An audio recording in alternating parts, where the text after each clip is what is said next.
माजिद बैठा हुआ है CNN में। The private channels working in Pakistan.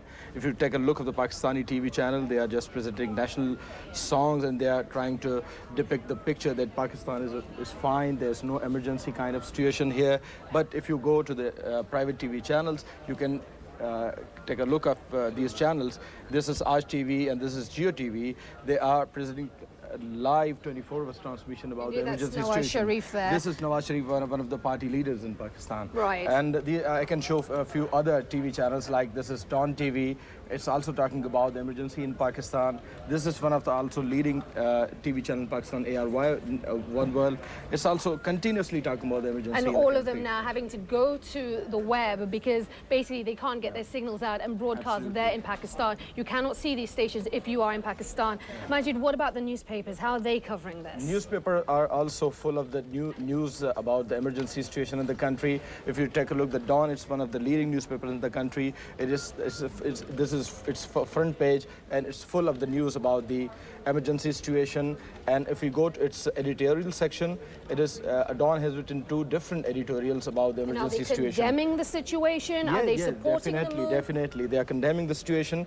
And if we go to the Gulf region, because it's one of the leading newspaper is being published from the Dubai. Special coverage, emergency in you Pakistan. can see here that they have published the special coverage. All right. Through the newspaper. All right, Majid, thank you. You're so welcome. you get a sense there of how the story is playing out. Everyone focusing on the story, apart from maybe if you were to focus on Pakistan TV, the state-run channel, where it appears to be business as usual. I just want to point out that it's not just the judiciary that's been under pressure, that have been arrested. We heard earlier on that at least 8 journalists had been arrested. We heard in the last couple of minutes that they have now been released. We're continuing to follow the situation there in Pakistan. I also want to let you know that we had heard that Benazir Bhutto and her party, the PPP, were planning to hold a massive protest on Friday. In the last couple of minutes, we heard via Jio TV and Aaj TV that her party hasn't been able to get permission to actually mount this protest. It's going to be very interesting to see if this actually does go ahead in the first place. But secondly, should she get the permission, how many people will turn out? The question is, without this information being spread via the TV channels, there's no oxygen, as it were, to band people together to get them out on the streets. So, you know, we're watching the situation and waiting to see what happens. We're here at the international desk monitoring it.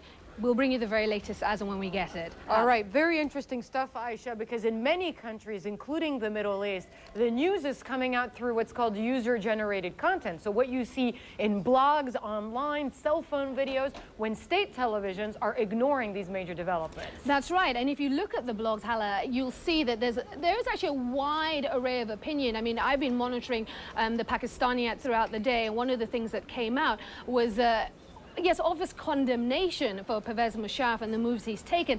But there are voices that say, well, who else can lead Pakistan at this difficult time, bearing in mind the Islamic militancy that is thriving in parts of the country on the Afghan-Pakistan border. So there are some people who look to Musharraf as, I don't want to say a savior, that's not quite right, but certainly the right man for the job. Hala.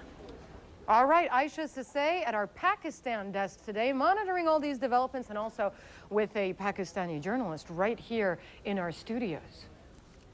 A story now we've been following. We haven't had a chance to share it, though.